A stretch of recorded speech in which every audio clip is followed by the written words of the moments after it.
Hello, my name is Aaron and I'm the Digital Education Coordinator at the National Library of Australia. The National Library of Australia acknowledges Australia's First Nations peoples, the first Australians, as the traditional owners and custodians of this land, and we pay our respects to their elders past and present, and through them to all Australian Aboriginal and Torres Strait Islander people. The National Library of Australia's collection is rich and varied. One of the ways we work to connect our national collection to a national audience is through our online teacher resource, the Digital Classroom.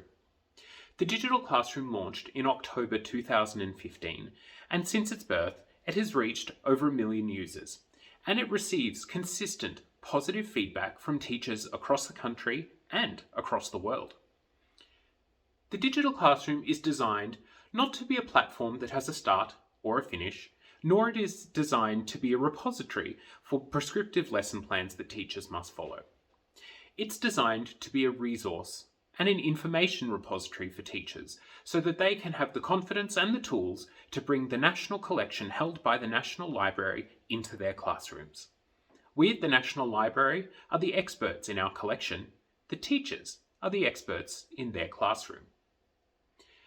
Because the library's collection is so rich and varied, the Digital Classroom covers a wide range of curriculum topics for a number of year levels, from science, health, history, English, all the way through to PE. I'm going to present to you today the latest addition to the Digital Classroom, the Asia Pacific World, a 3-part resource exploring 3 distinct societies in the Asia Pacific region during 700 to 1867 CE.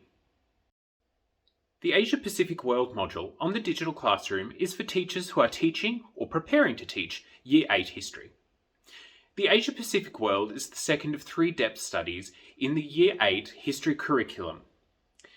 Through depth studies, students explore the major empires that existed in the Asia Pacific region during the early modern period, with a particular focus on the Angkor Khmer Empire, who ruled the area now comprised of modern-day Cambodia, Thailand, Laos, Vietnam and Myanmar between 802 and 1431 CE.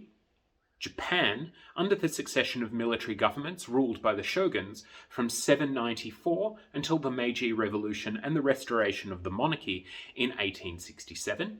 And finally, Polynesian Expansion across the Pacific. This topic looks at the movement of peoples throughout the Polynesian Triangle and explores the cultures of the societies that flourished there. For Year 8 history, the focus is all about the study of history from the end of the ancient period to the beginning of the modern period, circa 650 to 1750 CE.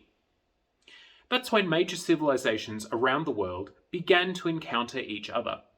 It was during this time that the world started to become a more interconnected place and, dare I say it, a smaller one. For students who are undertaking the Asia Pacific Depth Study, exploration of the Khmer, Japanese and Polynesian societies in this period is guided by the following inquiry questions. How did societies change from the end of the ancient period to the beginning of the modern age? What key beliefs emerged and how did they influence societies? What were the causes and effects of contact between societies in this period? And what significant people, groups, or ideas from this period have influenced the world today? These key inquiry questions are the guides, the scaffolds that we use to build each Digital Classroom module, and the Asia Pacific World module is no exception. Throughout all the modules on the Digital Classroom, students will engage with a rich variety of sources drawn from the National Library's collection. They will be challenged to draw on their own knowledge and understanding and come to their own conclusions about the changes from the end of the ancient world to the beginning of the modern age.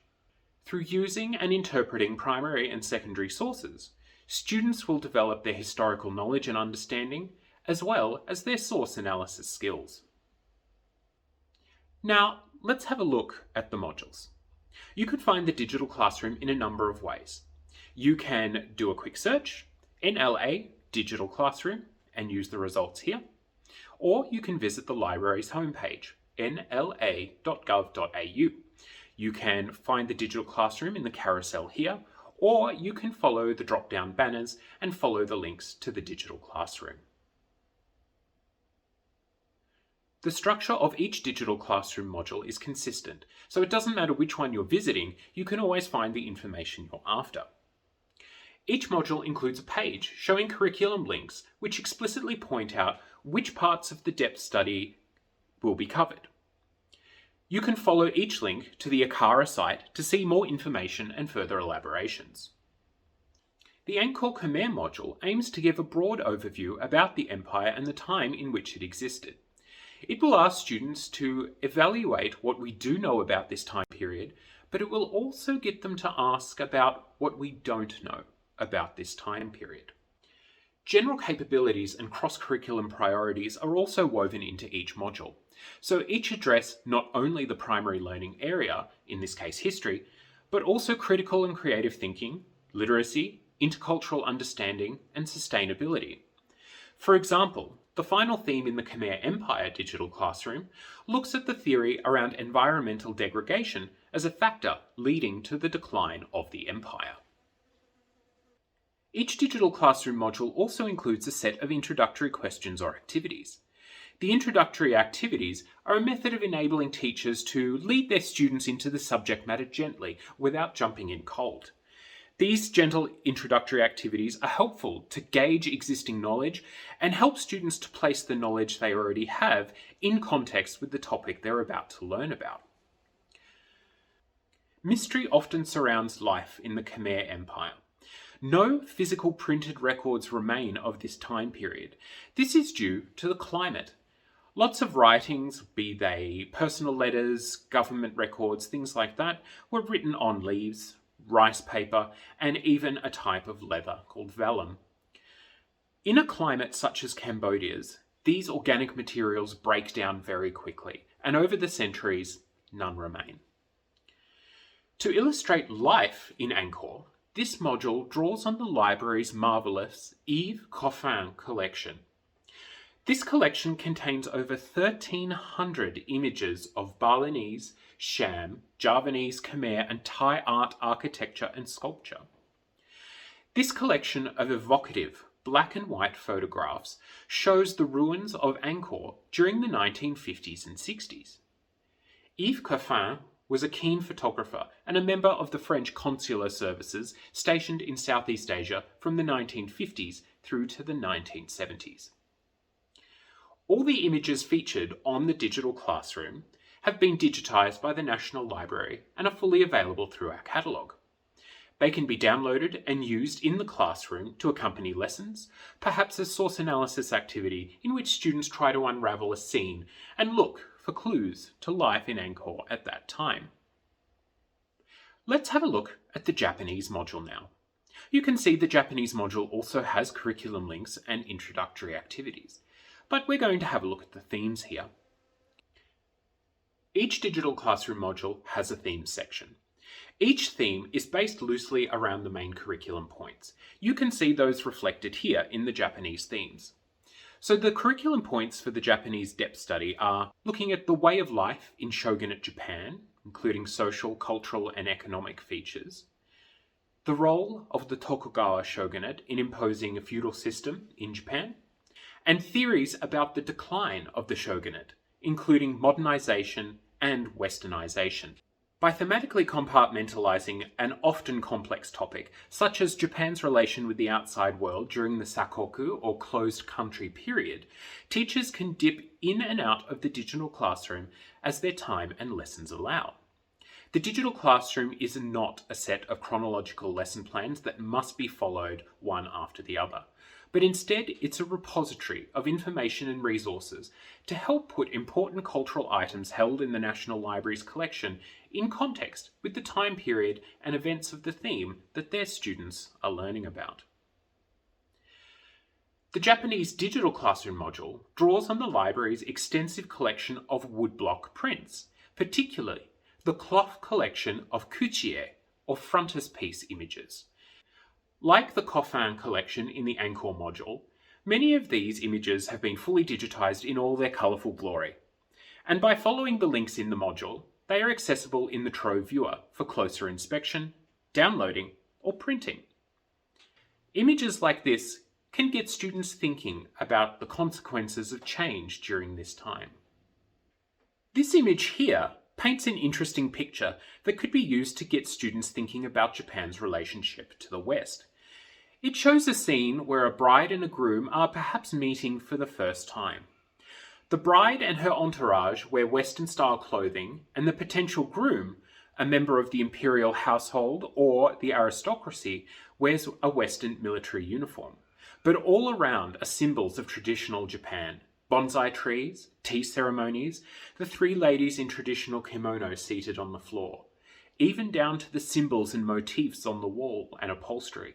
We can see here the chrysanthemum motif, a symbol of Japan's imperial family, on the chairs and curtains, perhaps giving some clues to the status of the people in the room. What would it mean if the emperor and his family embraced the West and its ideals? How would that sit with forces loyal to the former shoguns, who for the most part derided the West for so long? Let's now have a look at the third and final module in the Asia-Pacific World Resource. It looks at the spread of peoples across the Pacific and their way of life and culture before the arrival of multitudes of European explorers in the mid-1700s. Each of these topics within the Polynesian module have been written by academics from the Australian National University who specialise in the Pacific and Polynesian region. Using essays, the Polynesian Digital Classroom module can offer precise exploration of specific topics within the depth study. For instance, this essay investigates the relationship and environmental impact of Polynesian societies on the islands where they settled.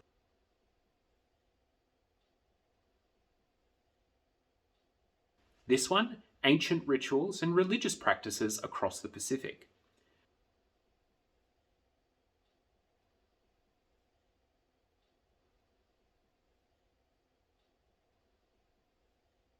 Where this module explores the theories and consequences of the movement of Polynesia's early settlers.